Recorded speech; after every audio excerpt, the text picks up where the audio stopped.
smooth and chewy chocolate chip cookies.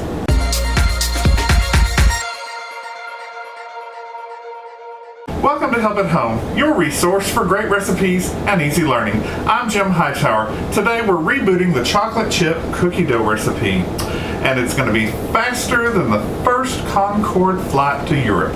In my very own cookbook, I have the recipe from the 1960 Betty Crocker Cookbook.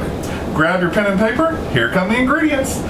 2/3 cup soft butter, 2/3 cup soft white shortening like Crisco, 1 cup sugar, 1 cup brown sugar, 2 eggs, 2 teaspoons vanilla, 3 cups flour, 1 teaspoon baking soda, 1 teaspoon salt, 1 cup chopped nuts, optional, and I'm not talking about your mother-in-law, 1 package semi-sweet chocolate chips.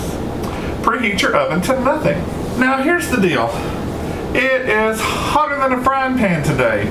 108 in the shade after the sun was going down. So we're going to make this recipe, and then I'm going to show you how to have it in your back pocket for when you're ready to cook it and when it's cooler. I have my paddle attachment, and in my bowl are all the ingredients except my flour, the dry ingredients. So we're just going to mix this up. Your butter should be soft. You go kind of slow because you don't want then you can speed up a little bit and kind of cream it. See, I love this stand mixer. It does do all the work, and when you turn it up, it'll whip this thing harder than, I don't know, but it will. With each recipe, as you know, you need to scrape down the sides of the bowl quickly, at least once, and even scrape down under the middle bottom of the bowl. All right. Vanilla's in here too. You just slowly mix in the flour till it's gone.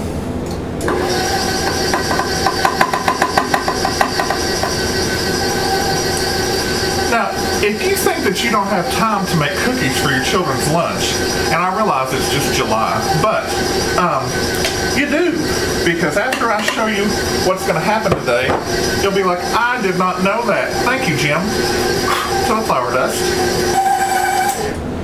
Then the last thing you do is get 1 12-ounce package of your chocolate chips, and 12 ounces is a whole package. So dump that right in.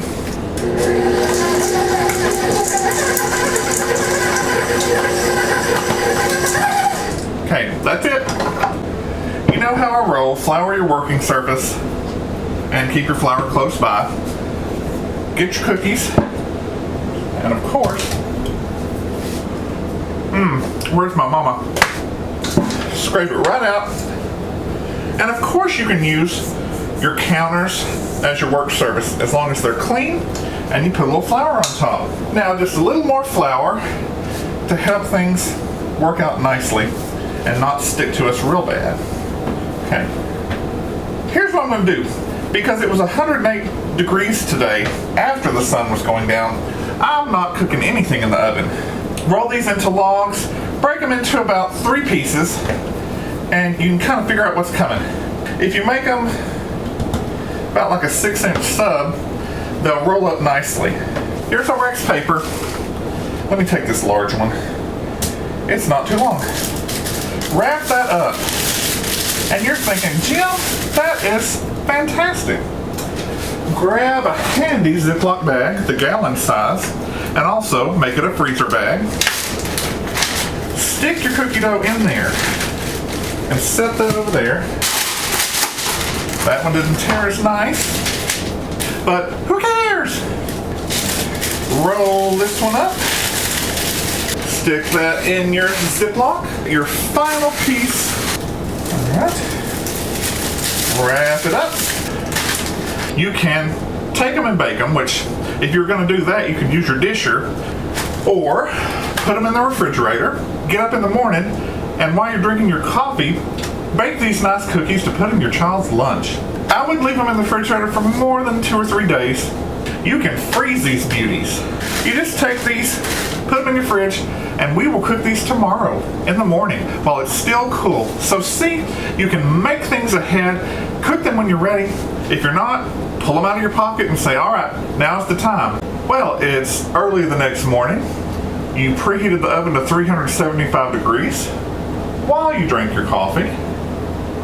You pulled out your chocolate chip cookie dough from the refrigerator. Woof! Woof! No life happening here today.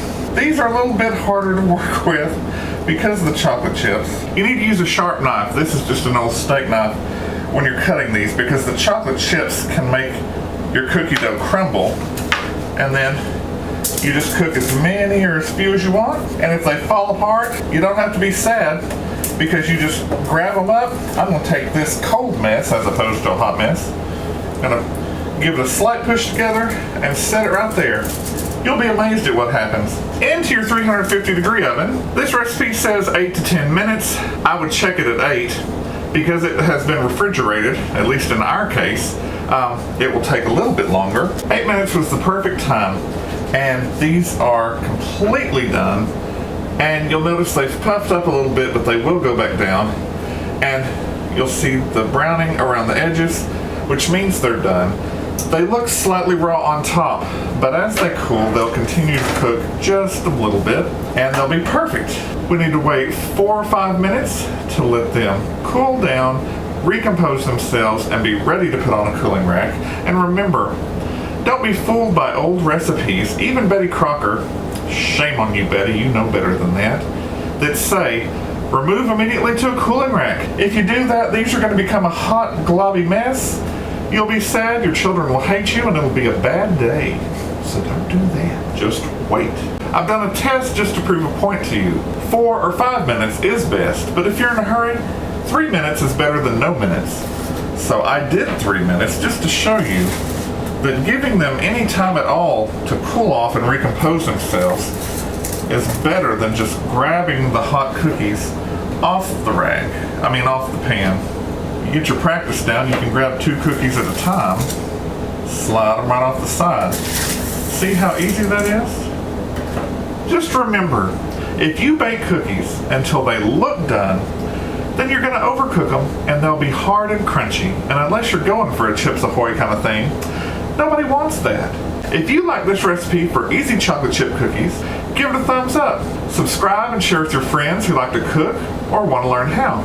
Drop me a line in the comments below about your experiences with this great recipe and what else you might like to see in the kitchen. Click the bell in the top right hand corner for notifications. I'm Jim Hightower, and remember, everyone needs help, even me.